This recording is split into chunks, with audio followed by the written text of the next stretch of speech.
할렐루야. 주일 예배 나오신 여러분을 주님의 이름으로 환영합니다. 오늘 여러분의 옷차림을 보니까 갑자기 겨울이 찾아온 것 같아요. 왜 이렇게 갑자기 한파가 찾아왔는지 모르겠지만 다시 또 며칠 지나면 또 따뜻해지는 것 같더라고요. 오늘 이 추운 날씨 속에서도 주의 전을 사모하시고 주님 보기를 원하셔 나오신 여러분을 다시 한번 주님의 이름으로 환영합니다. 오늘 우리 교회가 이 땅 가운데 세워진 지 34년을 맞이하는 34주년 창립 기념 주일입니다. 그리고 동시에 오늘 이날은 하나님의 일꾼들을 세우는 하나님 앞에서 그리고 사람 앞에 고개를 숙이며 엎드리는 귀한 일꾼들을 선출하는 임직 공동의회가 되겠습니다. 일부 예배 때 개회 선언을 제가 하였고요. 이 공동의회는 작정한 시간, 즉 오늘 회집되는 인원, 투표인 명부에 나와 있는 대로 그리고 투표를 진행한 투표권을 행사한 분들로 회원의 명수를 계수하기 때문에 개회할 수 있게 되었고요. 그래서 공동의회가 계속되었고 이 시간에는 계속해서 속회됨을 말씀드립니다. 오늘 예배 후에 그리고 혹 예배 전에 계속해서 투표를 하시고 모든 결과를 하나님께 맡겨드리고 오늘 기쁨과 감사의 시간들이 되었으면 좋겠습니다. 오늘은 에고에임이 나는 무엇이다 라고 말씀하신 예수님의 7가지의 말씀 중에 두 번째 시간, 나는 세상의 빛이라 말씀하신 이 내용을 가지고 함께 말씀을 나누겠습니다. 7가지의 내용들이 무엇이었는지 여러분 기억나시나요? 지난주에 우리가 나는 생명의 떡이라 말씀하신 우리의 참된 양식 되신 주님을 살펴보았다면 오늘은 모든 어두움을 물리치셨고 그러나 세상은 그 빛을 미워하였다고 말씀하셨던 그 예수님의 남겨주신 말씀들, 그리고 그 말씀을 붙잡은 우리가 어떻게 살아가야 할지를 함께 나누시도록 하겠습니다. 여러분, 예수님에 대해서 얼만큼 잘 알고 계신가요? 우리가 알 수 있는 예수님에 대한 정보, 지식의 한계는 어디까지일까요? 첫째는 성경에 나와 있는 만큼이겠죠. 특별히 구약에는 오실 메시아에 대해서, 그리고 신약에서는 이미 오신 예수 그리스도에 대하여서 신약 성경 전체가 그를 향하여 말하고 있기에 그 모든 말씀들을 통해서 우리는 알 수가 있겠죠. 그래서 그 말씀에 근거하여 지금도 살아계신 우리 예수님과 우리는 영적인 교제와 교통을 나누는 삶을 살아가고 있는 것이죠. 그렇다면 이 당시의 유대인들에게는 예수님이라는 존재를, 그 당시 예수라는 이름이 한두 사람이 아니었습니다. 그런 예수라는 이름을 가진 사람 중에 오늘 그들 앞에 나타나신 참되신 예수, 진짜 구원할 백성들을 진짜로 구원하실 이가 그들 앞에 나타나셨을 때 그들은 왜 예수님을 알아보지 못했을까요? 그 당시 유대인들에게는 오실 메시아에 대한 예언들만이 그들의 손에 들려 있었습니다. 구약 성경이죠. 그래서 예수님과 유대인들의 대화를 우리가 계속 살펴보면 참 뭐라고 표현하면 좋을까요? 답을 찾아가고 있긴 한데 그 답을 못 찾는, 답이 분명히 있습니다. 그런데 그 답을 볼 수가 없는 그런 답답한 상황이라는 생각이 계속해서 복음서를 볼 때마다 느껴지는 마음인 것 같아요. 마치 좋은 상품이 걸려있는 보물찾기를 할 때 그 보물이 적혀있는 쪽지가 어딘가에 있는데 그걸 찾지 못해 애타고 안타까운 그런 상황이라 할까요? 숨바꼭질을 여러분 해보셨죠? 숨어 있는데 그 앞을 지나가면서도 볼 수 없어서. 왜죠? 숨겨져 있고 감춰져 있기 때문이에요. 그런데 이제는 앞에 나타나셨음에도 영적인 눈이 가리워져서 보지 못했던 그 유대인들을 오늘도 우리는 만나게 됩니다. 동시에 주님이 내 앞에 계심에도 불구하고 보지 못하면서 여전히 그들이 해왔던 율법의 전통들과 행위들로 자기 만족을 삼고 무섭도록 성실하게, 무섭도록 태연하게 잘못된 기도를 하나님 앞에 구하며 율법을 외우는 것으로 만족하며 제사를 드리고 구제를 행함으로 자기 자랑에 심취해 있는 유대인들의 삶 속에 예수님이 찾아오셨습니다.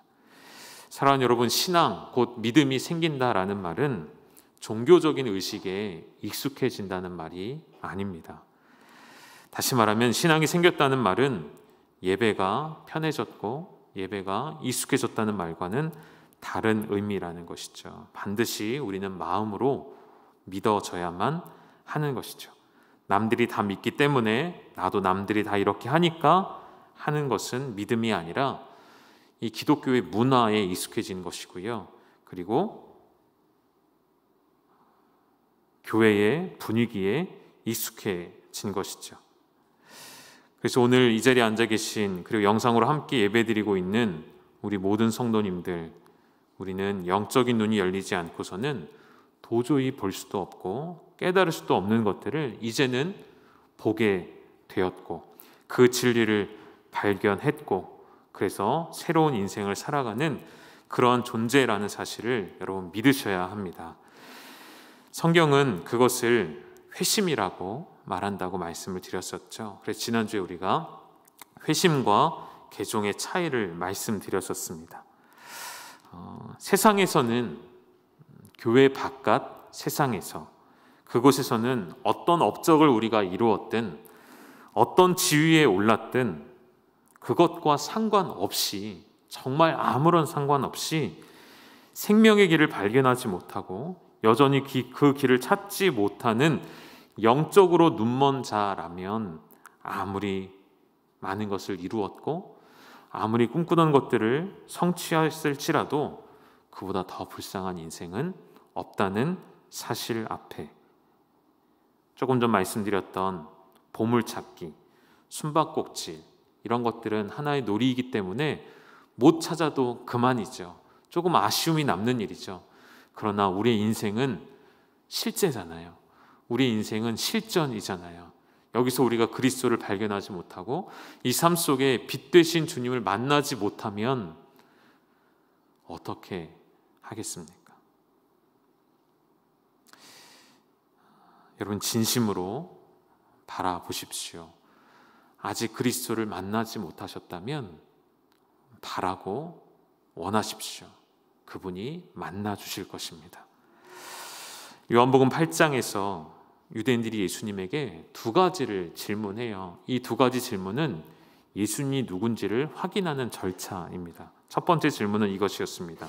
너의 아버지가 어디 있느냐라는 질문이었고요. 또 하나의 질문은 너는 도대체 누구냐라는 질문이었습니다. 이 두 가지의 질문을 하나로 바꿔본다면 뭐가 될까요? 한때 유행어였던 너가 아버지 뭐 하시노가 아니겠습니까? 이걸 왜 물을까요? 왜 이런 질문을 던질까요? 예수님의 소속, 예수님의 출신이 어디인지를 확인하려는 것입니다. 그래서 예수님이 이 질문에 어떤 답을 주셨는지를 우리가 좀 살피면서 오늘 말씀을 함께 풀어갔으면 좋겠습니다. 먼저 예수님은 이런 말씀을 해주셨죠. 8장 23절의 말씀입니다. 예수님은 이렇게 표현하셨어요. 너희는 아래에서 났고 나는 위에서 났으며 너희는 이 세상에 속하였지만 나는 이 세상에 속하지 않은 자다라고 심오하게 말씀해 주셨습니다. 여러분 요한복음을 계속 읽다 보면 약간 부정적으로 본다면 이분법적으로 두 가지의 길만을 제시하는데요. 예를 들면 빛과 어두움, 하늘과 땅 이러한 개념들이죠.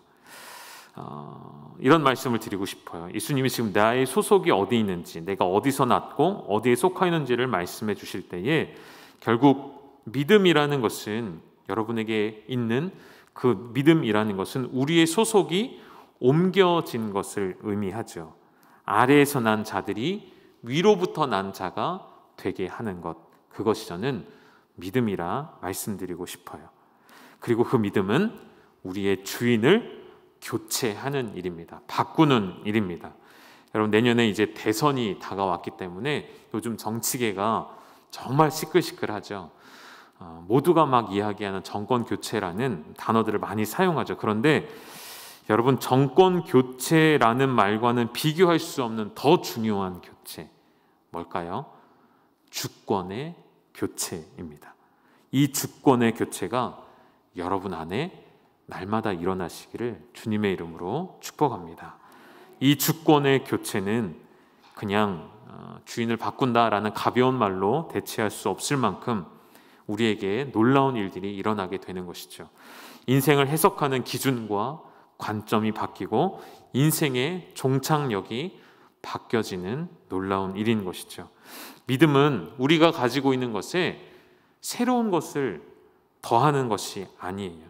다시 말하면 믿음은 나의 인생을 이렇게 쭉 살아오고 마지막에 믿음도 가져야겠다라는 것이 아니고요. 믿음은 완전히 우리의 인생이 송두리째 뒤집어지는 역사입니다. 예수님께서 요한복음 3장에 가보면 이런 말씀을 해주세요. 19절부터 21절 한번 띄워주시겠습니까? 빛이 세상에 왔는데 사람들이 자기 행위가 악하기 때문에 빛보다 어두움을 더 사랑합니다. 악을 행하는 자들이 빛을 미워합니다. 왜죠? 그들의 행위가 드러날까 봐. 그래서 진리를 따르는 자는 빛으로 나온다는 거예요. 진리를 따르던 자들은 빛이 비칠 때 빛 가운데로 나올 수 있게 되는 거예요. 왜죠? 그 행위가 하나님 안에서의 선한 행위들이기 때문인 것이죠.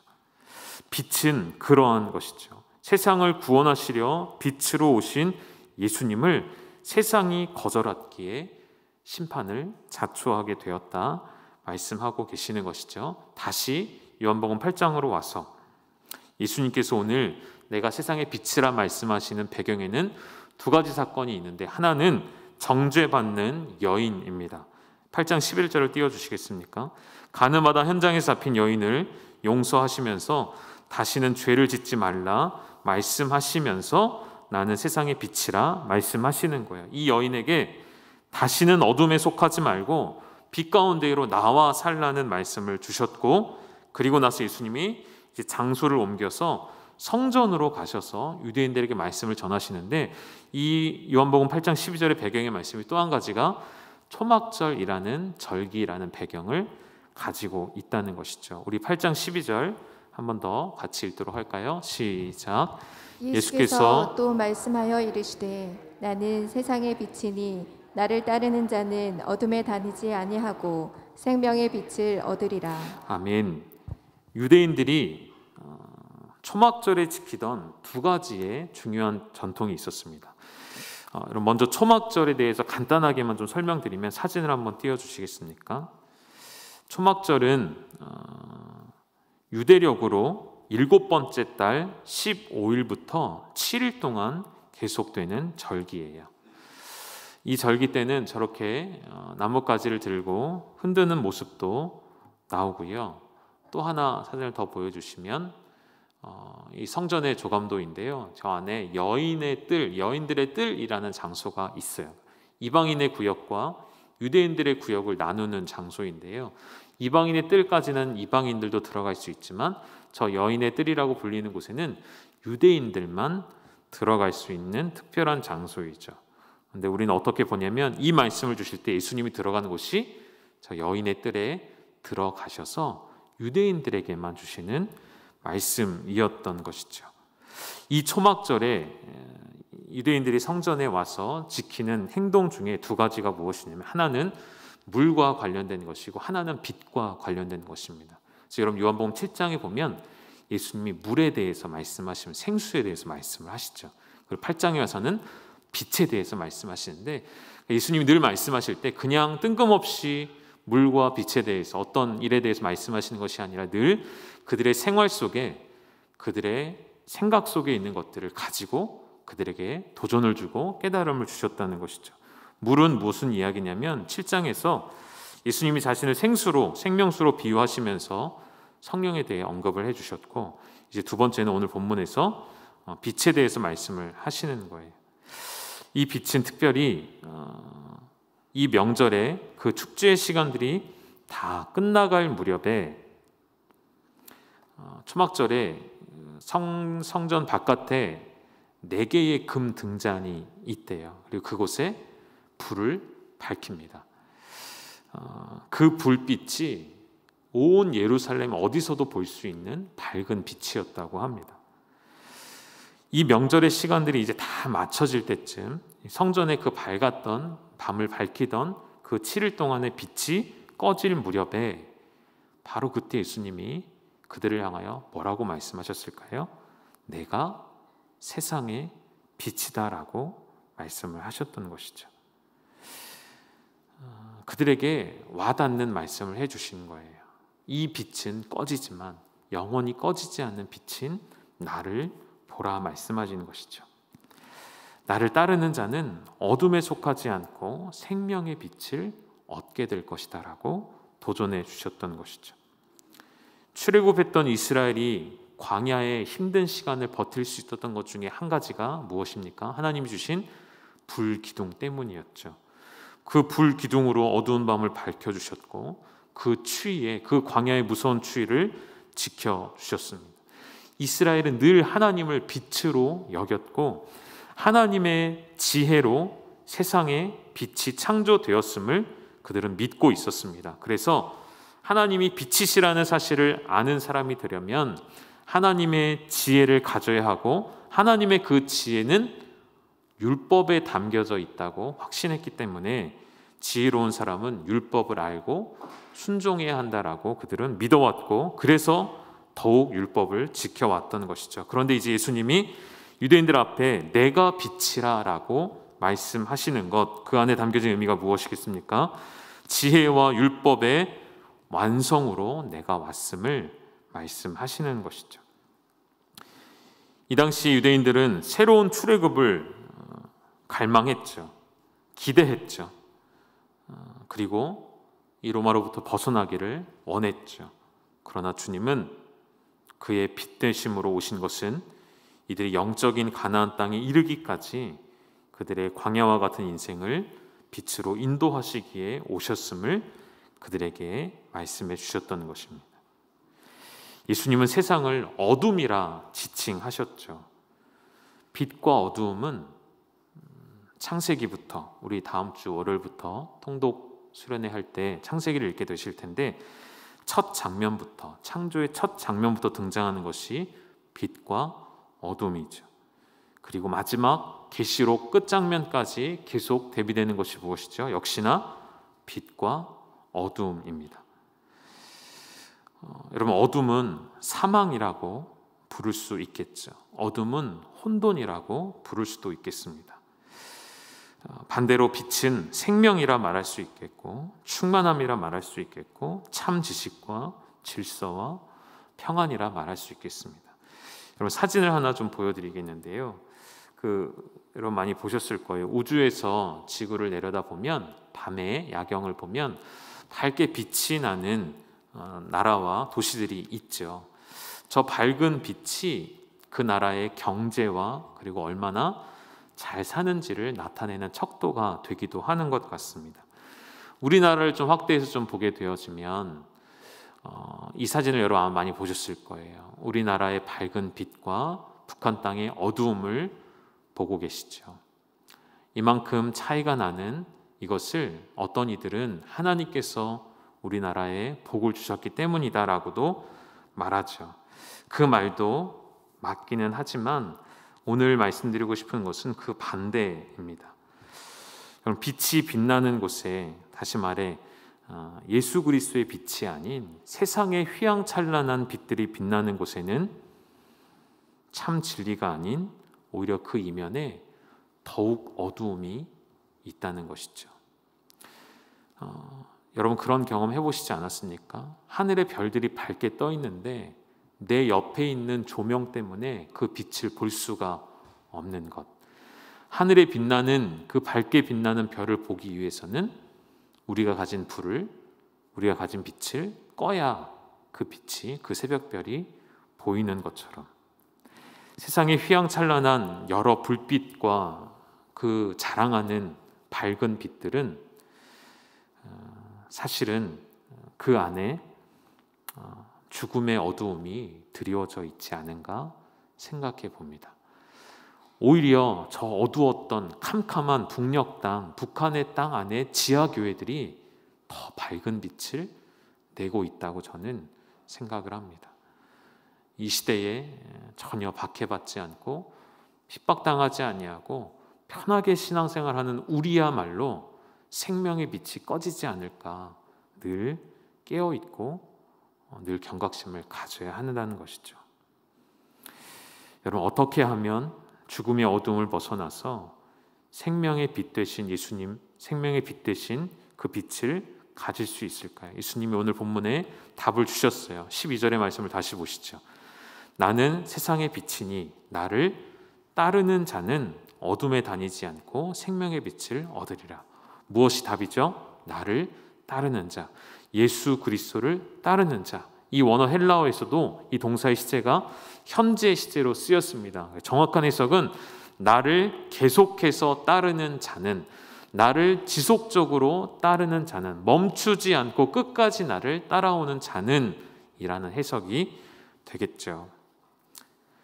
마치 경주를 완주해야 하는 사명을 가진 사람처럼 마라톤 선수가 얼마나 중간에 포기하고 싶은 감정이 올라옵니까?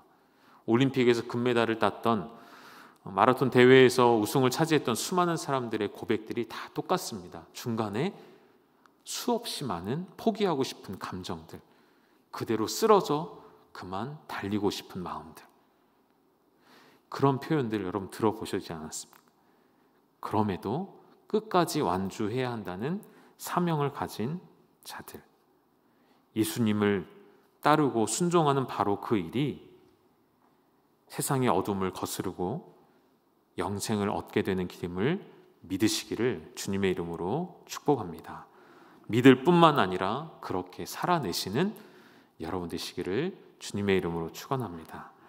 예수님의 말씀이 참이라는 증거, 다시 말해 너의 아버지가 어디 있느냐, 너는 누구냐라는 질문은 너의 출신이 어디이고 너의 가문이 어디이고 너는 누구에게서 배운 자냐, 너의 말의 권위는 어디로부터 나오느냐라는 말에 예수님이 내 말은 참이라는 증거를 어떻게 하냐면 요한복음 1장에서도 이 빛에 대해 말씀하시면서 빛이 세상에 왔고 사람을 비추었으나 자기 백성이 그 빛을 알아보지도 못했고 영접하지도 않았다라고 말씀하셨고, 아까 보셨던 요한복음 3장의 말씀에서는 악을 행하는 자들의 빛을 미워했다라고 말씀을 하시면서 이제 이런 이야기를 하시는 거예요. 13절을 한번 띄워주시겠습니까?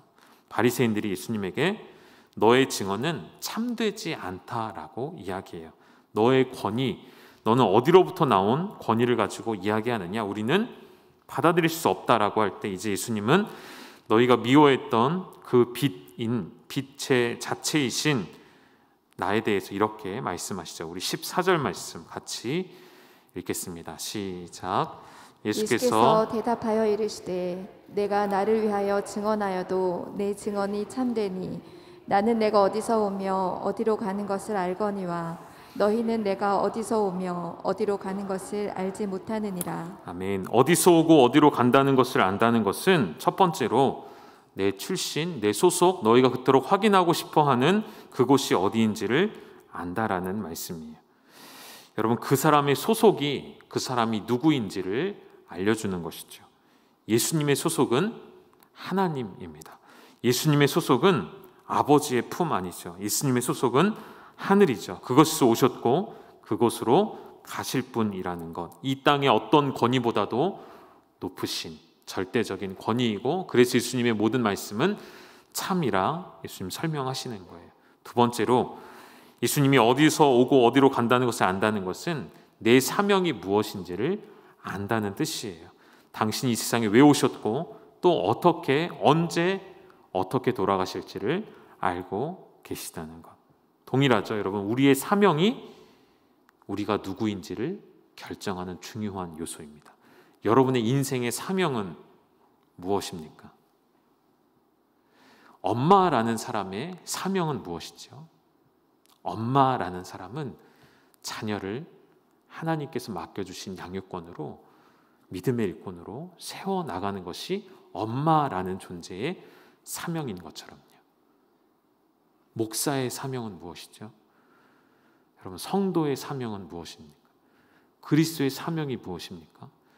그 사명이 우리가 누구인지를 결정해 주는 것처럼 예수님의 사명이 예수님이 누구이신지를 드러내 주시었습니다.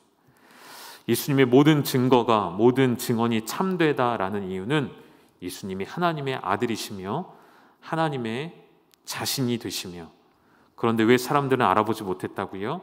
내가 기대하고 내가 생각하는 것만 기다렸기 때문에, 나 개인에게 필요한 것으로 메시아를 기다렸기 때문에, 우리 시대에만 필요한 자로 메시아를 기다렸기 때문에 눈앞에 나타났으나 알아볼 수가 없었던 것이죠. 예수님의 사명은 빛으로 어두움을 물러가게 하시고 그의 모든 백성을 당신께로 나아오게 하시는 것이 그의 사명이었고, 그것이 바로 구원자 역할이셨던 것이죠. 이제 예수님은 그들에게 마지막으로 이렇게 말씀하십니다. 15절에 보면 너희는 육체를 따라 판단하나 나는 아무도 판단하지 아니하노라. 여기서 여러분, 육체라는 것은 단순히 몸을 말하는 것이 아니라 요한복음에 계속 두 가지로 분류되는 것 중에 하나이죠. 한번 정리를 좀 해보면 요한복음이 이렇게 구분돼서 나와요. 위와 아래를 구분하고 영혼과 육체, 생명과 사망, 빛과 어둠, 하늘과 땅, 하나님 나라와 세상을 절대 마지막 날까지 하나 될 수 없는 두 가지 영역으로 세상을 나누어 이야기하는데요. 우리 예수님은 어디에 속하셨습니까? 위와 영혼과 생명과 빛과 하늘과 하나님 나라에 속하신 분이시기 때문에, 그래서 아래에 속한 자, 육체, 사망, 어둠, 땅, 이 세상에 속한 자들은 그를 오해하고 알아볼 수가 없었던 것이죠. 그래서 너희는 육체를 따라 그렇게 판단하니 나를 따라올 수 없지만 나는 뭐라고 말씀하시죠? 아무도 8장 15절 다시 보여주시면 판단하지 않겠다라고 말씀하세요. 이 판단한다라는 두 말 속에 이 원어는 크리노라는 단어이고요. 이 단어의 원뜻은 심판하다라는 뜻을 가지고 있어요. 다시 말하면 유대인들은 예수님에게 대하여 이미 심판을 내린 거예요. 최종 선고를 내린 거예요. 뭐라고요? 당신은 가짜다. 당신은 우리가 기다리던 메시아가 아니군요 라고 최종 선고를 내린 것이죠. 그런데 예수님 뭐라고 말씀하시는 것이죠? 나는 너희에게 최종 선고를 내리지 않겠다라고 말씀하시는 거예요. 여러분, 여기서 우리가 붙잡아야 할 가장 중요한 메시지가 나오는 것이죠. 아무런 소망 없는 우리가, 아무런 자격 없는 우리가 주님 앞으로 돌아오게 된 것은 우리의 판단과 선택 때문이 아니라 저와 여러분을 향해서 당신의 최종적인 판단, 최종 선고를 유보하시고 뒤로 미루시고 우리를 기다려주신 그 예수님 때문이란 사실입니다. 만일 하나님께서 우리가 가진 기준으로 우리를 판단하셨다면 오늘 그 누가 감히 주님 앞에 설 수가 있었을까요? 16절입니다. 만일 내가 판단하여도 내 판단은 참되다 말씀하셨어요. 왜 예수님의 판단은 언제나 참이 되시죠? 16절 마지막에 뭐라고 되어 있습니까? 나를 보내신 이가 나와 함께 계심이라. 나의 판단은 아버지의 판단이라 말씀하십니다. 우리를 구원받은 자로 부르신 그 판단, 우리를 당신의 백성으로 삼으신 그 판단은 하나님 아버지의 판단이시라는 것이죠. 즉 예수님의 사명은 곧 하나님의 사명이셨고, 예수님의 사명은 이스라엘의 잃어버린 생명들을 다시 교회를 통해 회복시키고 다시 되찾아오시는 사명이었습니다. 그래서 여러분, 오실 메시아에 대해서 예언했던 이사야서에 이런 말씀이 있죠. 우리 이사야 60장 1절에서 3절까지 읽고 말씀을 마치겠습니다. 우리 함께 읽겠습니다. 시작. 일어나라, 빛을 발하라. 이는 내 빛이 이르렀고 여호와의 영광이 내 위에 임하였음이니라. 보라, 어둠이 땅을 덮을 것이며 캄캄함이 만민을 가리려니와 오직 여호와께서 내 위에 임하실 것이며 그의 영광이 내 위에 나타나리니 나라들은 내 빛으로 왕들은 비치는 내 광명으로 나오리라. 아멘. 온 열방을 비추시고 온 세상을 비추시고 세상을 밝히는 빛, 그것이 그분의 사명이셨고 그 사명을 우리에게 맡겨주셨습니다. 우리는 세상에 대해 어떤 사명을 감당해야 할까요? 어떤 눈으로 세상을 여러분 바라보시겠습니까? 심판하며 최종 선고 내리시기를 유보하셨던 주님의 마음, 그 빛 가운데로 어둠을 따르던 자들이 돌이켜 나오기를 기다리시는 그 빛 되신 주님의 마음, 그 빛 되신 사명을 오늘도 우리가 감당할 수 있는 온 세상에 주의 빛 되심을, 주의 거룩하심을, 주의 능력을 선포하고 선언할 수 있는 저 여러분의 삶이 될 수 있기를, 우리 열방교회가 될 수 있기를 주님의 이름으로 축원합니다. 함께 기도하시겠습니다. 하나님 아버지, 이 세상에 빛으로 오신 주님을 세상은 알지 못하였고 세상은 미워하였으나 주님 그들을 판단치 아니하셨고 끝까지 기다려주셨고 이제 그 빛을 받아 빛 가운데로 나온 자들 되게 하셔서 이제는 오늘 우리가 그 빛의 사명을 감당하도록 그 빛을 우리에게 주셨으니 온 세상에 주님의 빛 되심을 나타내고 알리는 귀한 사명을 가진 우리 교회와 우리 사랑하는 성도님들 다 되게 하여 주시옵소서. 예수님의 이름으로 기도 올리옵나이다. 아멘. 우리 함께 찬양 드리도록 하겠습니다.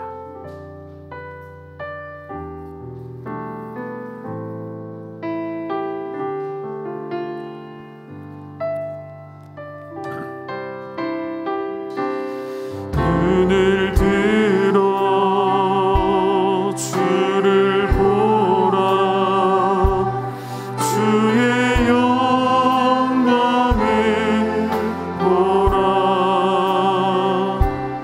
눈을 들어 주를 보라. 주의 영광을 보라.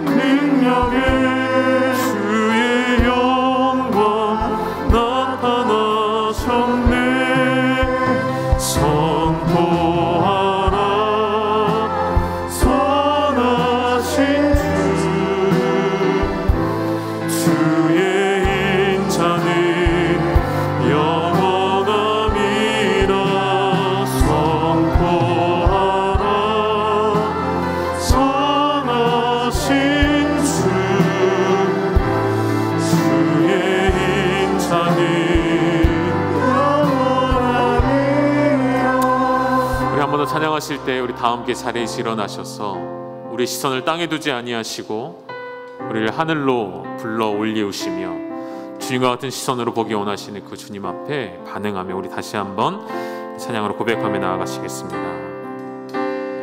눈을 들어 주를 보라. 주의 영광을 보라. 눈을 들어 주를 보라. 주의 영광을 보라. 주는 빛 거룩과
사명을 한 번 더 선포하라.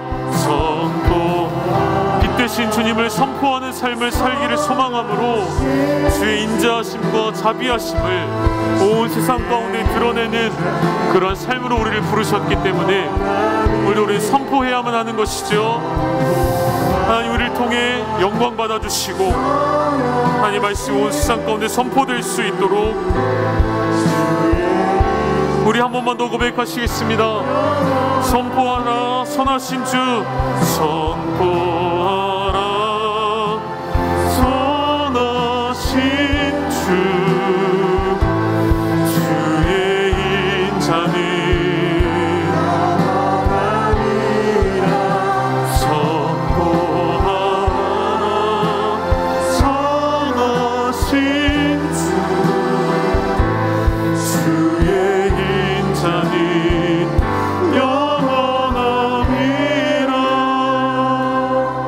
지금 말씀 붙잡고 함께 통성으로 기도하시겠습니다.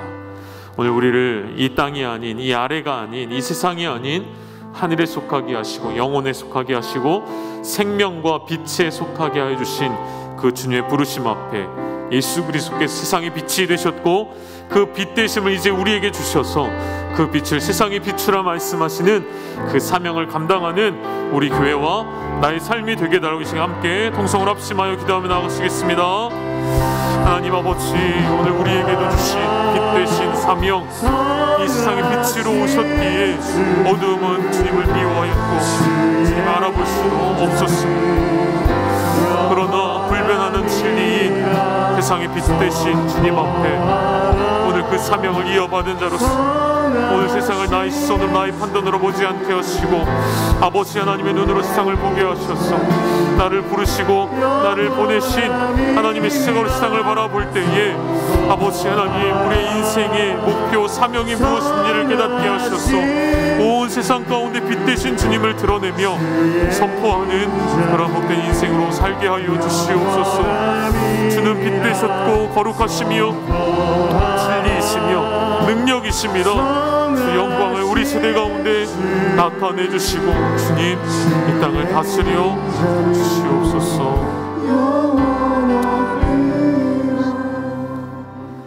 우리 주님 예수 그리스도의 은혜와 아들을 내어주신 아버지 하나님의 그 놀라운 사랑하심과 성령의 교통하심이 세상의 빛으로 오셨으나 세상은 그를 알아보지 못하였고 그러함에도 주님은 세상을 판단치 않고 그들이 돌아오기까지 기다려주셔서 오늘 이제는 우리가 그 빛을 보게 되었고 그 빛의 사명을 받게 되었으니 온 세상 가운데 그 빛 되신 주님을 나타내며 선포하기를 원하는 그것이 나의 이 생의 유일한 사명임을 기억하며 그렇게 살아가기를 힘쓰는 우리 사랑하는 열방의 모든 가족들 위에와 우리 교회 위에 그리고 우리 사랑하는 모든 선교사님들 위에 이제로부터 영원토록 함께 있을지어다.